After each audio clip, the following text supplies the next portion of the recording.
So ngayon day 1, andito tayo ngayon sa Bolinao po. Part po siya sa Pangasinan. Ito yung D1 natin kasi staycation tayo dito ng 3 days and 2 nights. Andito po tayo ngayon mismo sa Insein Beach. And tomorrow po sa dito natin pupunta tayo dun sa Patar mismo, which is 40 minutes lang away. Ngayon itutur ko muna kayo ngayon sa transient house namin na staycation, tapos yung lugar na to na makikita po ninyo. Sobrang linaw po ng white sand po yan, pati yung tubig. Tara, ikot ko po kayo.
So sa transient house natin, mayroon silang dalawang ilaw, dalawang electric fan, and dalawang bed, up and down. Kasya dito ang 10 tao kung tutuusin.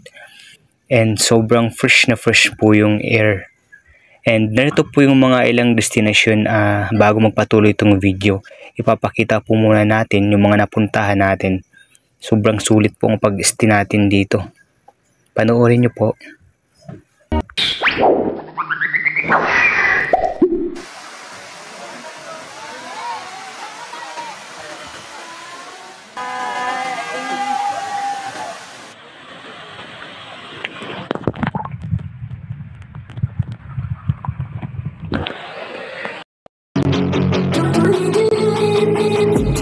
I've been dreaming on in my head like I've seen it. A life worth living is a life with meaning. I'll do what I love till my heart stops beating. I'm feeding this demon. Got a taste, can't erase bitterness in my face. Work a job every day till your dreams fade away. Like a card, never change, play the game that we say. I need a break. I'm staying strong, need to move on to be what I want. I'll keep dreaming on. I'm staying strong, need to move on to be what I want. I'll keep dreaming on.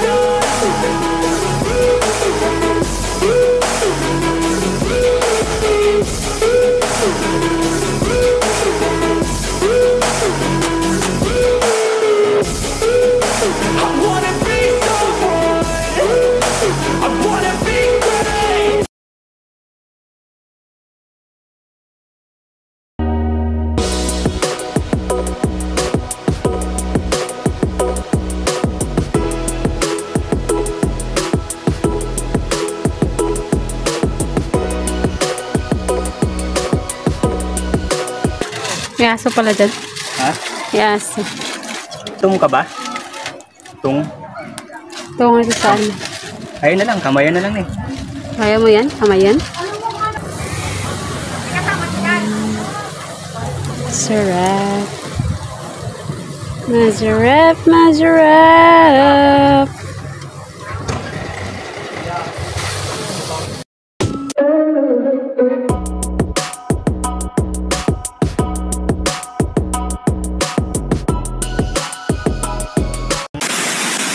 Our destination is Pangasinan. Isa sa probinsya ng Pangasinan is yung Bolinao. Yun po yung magiging part 28 natin, and Yung oras po dun na biyahe is 4 to 5. And ilalagay ko po sa description kung magkano naman yung total expenses natin kasi staycation tayo ng 3 days and 2 nights. So pupunta tayo ngayon sa Bolinao Island.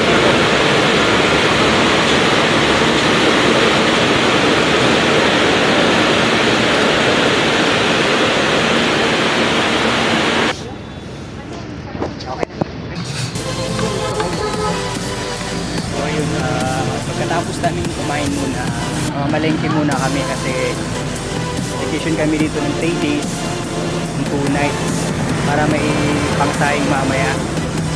Time check po tayo is 9:35 po. Pag inaantay namin yung sundo namin dito, mamalengke muna kami. Tara, samahan nyo ako.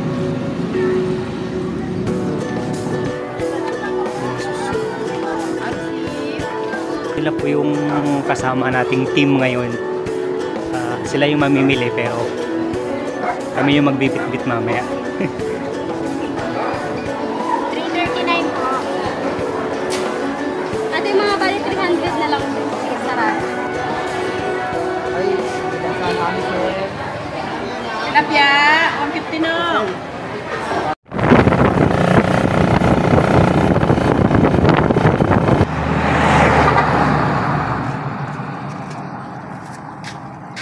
So ngayon, day 1, andito po tayo ngayon sa NCA. Part po siya ng Patar, which is babiyahe tayo bukas, papatar, 40 minutes away. So ngayon, dito muna tayo sa stay natin na bahay or kubo. Hi!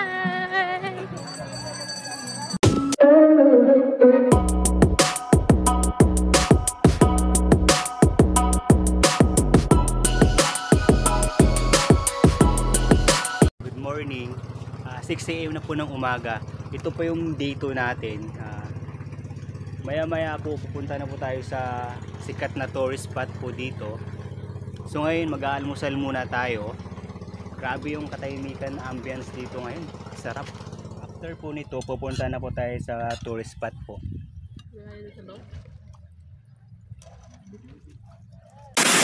So sa 2 day, ito yung pinuntahan natin, yung Bolinao Falls number 1. Grabe yung good vibes ng tubig, oh. Pangalis talaga ng bad vibes. Tapos ang buwan lang na pupunta natin dito is mabilisan lang. Paano? Sulit naman sa loob ng 3 days and 2 nights.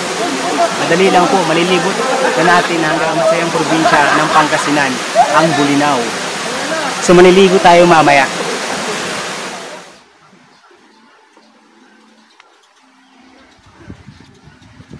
So yung dito natin, andito na po tayo sa falls, falls number 1.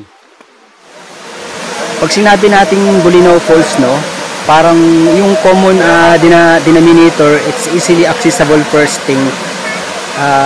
Mga very convenience, sobrang lawak ng tubig. Summer, it would be best pa rin if you come to Bolinao along weekday so you can maximize your experience po.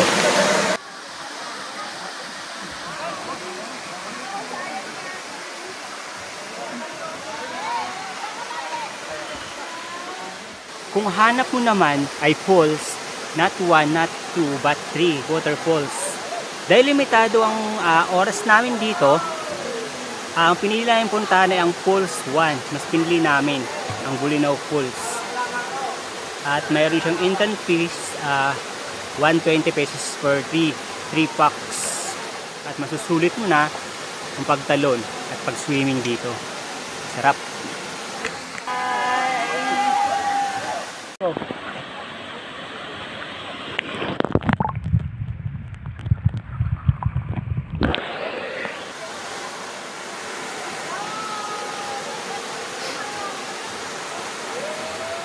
So ito yung falls number 1.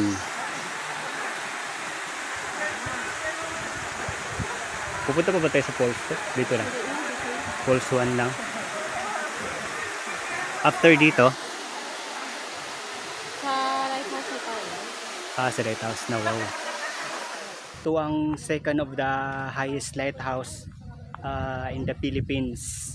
Next po siya sa Cape Borihidor Lighthouse, where itself stand 30.78 meters, 101.0 feet yung high, yung taas niya po. Iikot ko po kayo.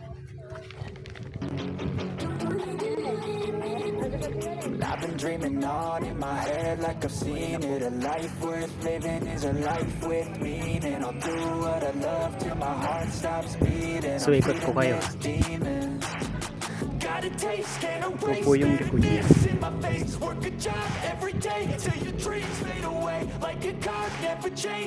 Yung nakaupo, yan po yung ano namin, tour guide po. Mabait po yan. Yung bahay dyan, kuya, sira na talaga yan, no?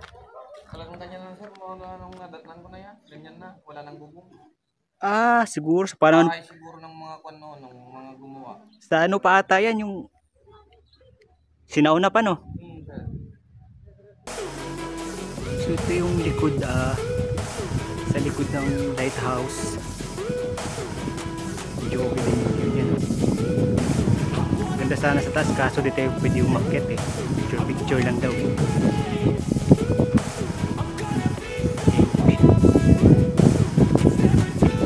Picture. Good morning po. Dito ka lang, kuya? So ano ba? Sige po. Pwede ba umakyat sa taas, kuya? Ay hindi na pwedeng akit mo sir. Hindi na siya pwede akyatin. Picture lang. Pangalawa pa naman yan sa ano? Pinakamataas dito sa Pilipinas. Oh? Pinakauna di ay. Borihidor.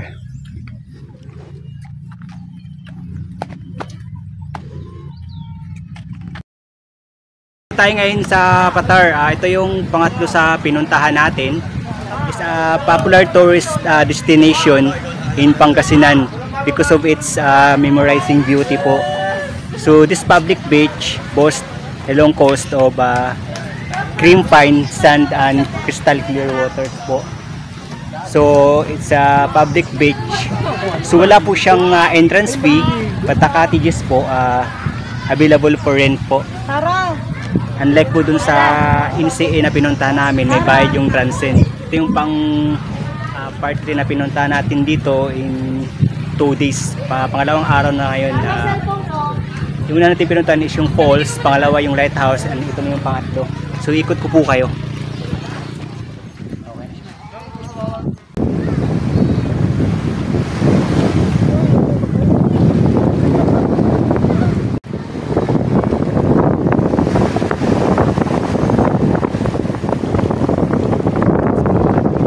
Saya dito magmuni-muni.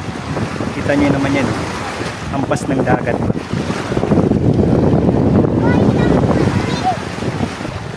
So ito po yung update ngayon ng Patar po beach.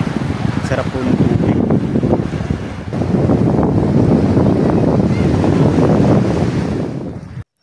So sa D3 po natin dito na pag-stay po, hindi na po tayo nag-film.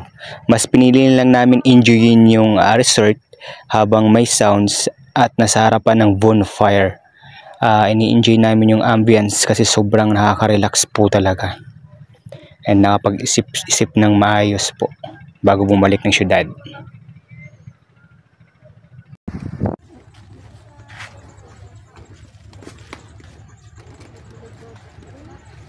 Always remember, be limitless. God bless. Salamat sa panonood. See you on my next stop.